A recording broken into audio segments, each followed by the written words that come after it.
Munyemerere tugaruke ku rubanza rudasanzwe n'urubanza Ingabire Victoire Umuhoza aregwamo n'ubushinjacyaha bw'u Rwanda. Kuri uyu munsi rero tariki ya 15 z'ukwezi kwa karindwi 2025 ku isaha y'isambiri nibwo uyu nguyu Ingabire Victoire Umuhoza agejejwe ahangaha imbere y'urukiko rw'ibanze rwa Kicukiro kugira ngo aburanishwe kwifungwa n'ifungurwa by'agateganyo.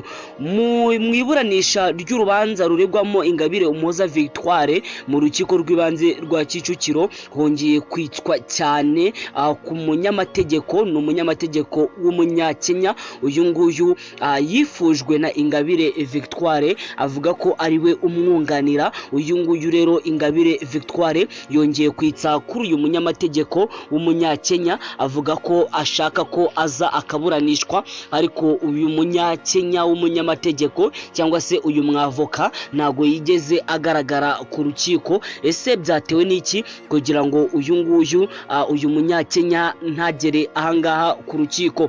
Ubushinjacyaha bukurikiranyeho ibyaha bitandatu uyu nguyu Ingabire Umuhoza Victoire, ari byo gushyiraho umutwe w'abagizi ba nabi, guteza imvururu, kugirira nabi ubutegetsi buriho, gukwirakwiza amakuru atariyo cyangwa se icengeza matwara rigamije kwangisha leta y'u Rwanda mu bihugu by'amahanga, gutangaza amakuru y'ibihuha, gucura umugambi wo gukora ibyaha byo kugirira nabi ubutegetsi buriho n'icyaha cyo kwigaragambya. Ibi ngibi ni ibyaha bitandatu uyu nguyu Umuhoza Ingabire Victoire akurikiranyweho.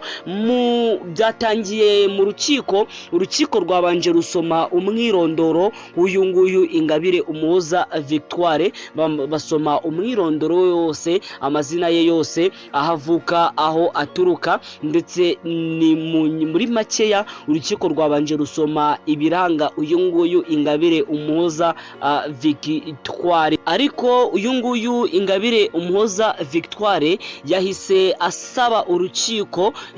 asaba urukiko ko mu mwirondoro we bakongeramo ko ari umubyeyi ufite abana batatu kandi akaba ari umunyapolitike. Aya ngaya ni amagambo akomeye cyane. Uyu nguyu Ingabire usanzwe avuka mu karere ka Rubavu yahise asaba ijambo, aravuga ati nyakubahwa perezida w'urukiko, ndasaba ko mu mwirondoro wanjye mwakongeramo ko ndi umubyeyi w'abana batatu kandi nkaba ndi n'umunyapolitike. Aya ngaya ni bimwe mu bintu uyu nguyu yasabye uyu mubyeyi cyangwa se uyu munyapolitike wigaruriye ishyaka rye, dore ko afite ishyaka ku butaka bw'u Rwanda, yitwa Umuhoza Ingabire Victoire. Uyu nguyu Umuhoza Ingabire Victoire yasomewe ibyaha aregwa, yasomewe ibyo ashinjwa, ariko uyu nguyu Ingabire Umuhoza ahita abihakana yivuye inyuma, avuga ko ibyo byaha byose ashinjwa ari ibinyoma, ko atigeze abikora. Ndetse uyu nguyu yahise akomoza ku mwavoka, ni umwavoka uturuka mu gihugu cya Kenya. Uyu nguyu rwose ni umwavoka ugomba kunganira uyu nguyu Ingabire Victoire, ariko uyu mwavoka yimwe uburenganzira cyangwa se yimwe ibyangombwa byo kuba yaza guhagararira uyu nguyu Ingabire Victoire mu rukiko rw'ahangaha ku butaka bw'u Rwanda. Rero mwiburanisha uyu nguyu Ingabire Victoire yavuze ko leta y'u Rwanda yanze ko uyu mwavoka yinjira ku butaka bw'u Rwanda. Amakuru ahari rero nuko uyu mwavoka yasabye kwinjira ku butaka bw'u Rwanda, yandikira uhagarariye urugaga rw'abavoka mu Rwanda amusaba ko yaza kuburanira uyu nguyu Ingabire Victoire, kandi amategeko asanzwe ahari yemeza ko mu by'ukuri mu gihe icyo ari cyo cyose haba hari umuntu ushaka kuza kuburanira umuntu ku butaka bw'u Rwanda aturutse hanze y'igihugu gihugu cy'u Rwanda amategeko arabyemera, ariko uhagarariye abavoka yavuze ko impamvu yanze ubusabe bw'uyu mwavoka guturuka mu gihugu cya Kenya nuko n'igihugu cya Kenya nacyo gikumira abavoka baturutse mu Rwanda kujya kuhaburanira. Iyi mpamvu rero niyo yatumye n'urugaga rw'abavoka mu Rwanda rwanga ko uyu nguyu aza kuba yaburanira uyu munyarwanda Ingabire Victoire.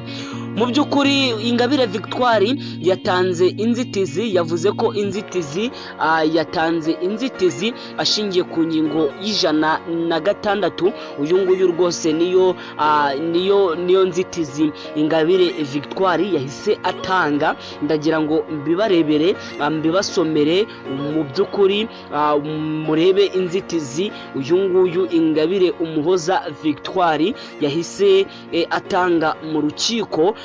Yavuze ko ingingo y'106 y'imiburanishirize y'imanza nshinjabyaha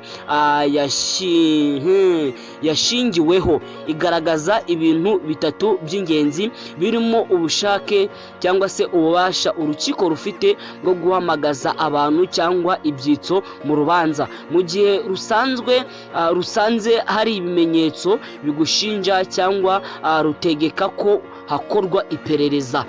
Iyi ni inzitizi uyu nguyu Victoire yatanze. Yavuze ko ingingo y'106 y'imanza cyangwa se irebana n'inshinjabyaha ivuga ko urukiko rufite uburenganzira bwo kuba rwahamagaza umuntu mu rubanza cyangwa se rugategeka ubugenzacyaha kuba rwahita rukora iperereza ku muntu runaka.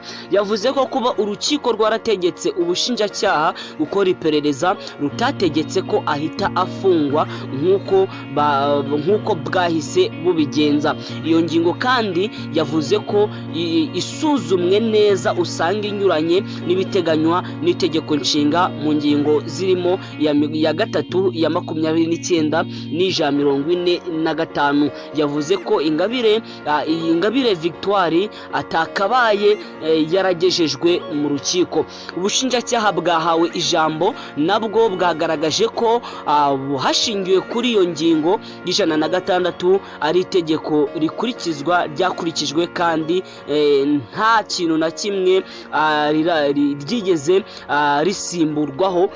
Ubushinjacyaha bwakomeje bugira buti abahagarariye ubushinjacyaha bavuze ko umunyamategeko iyo abonye ingingo zibusanya cyangwa zivuguruzanya ajya kuregera urukiko rw'ikirenga bigasuzumwa, kandi kuri iyo ngingo bikaba bitarakozwe. Niko ubushinjacyaha bwavuze. Ubushinjacyaha bwo bwahise buvuga ko iyi nzitizi uyu nguyu Ingabire Victoire atanga nta shingiro zahabwa, ko iyo aza kubona koko ko harimo ikibazo yagombaga guhita aregera urukiko rw'ikirenga rukabanza rukabisuzuma rukabifataho icyemezo. Uyu nguyu rero Ingabire Victoire ubushinjacyaha bavuga ko kuba ibyo byose bitarakozwe ahubwo akaba ari kubizana nk'inzitizi k'ibyo ngibyo nta shingiro byahabwa, cyane ko ubushinjacyaha bwavuze ko urukiko atari rwo rwategetse ubushinjacyaha ko bufunga cyangwa se ko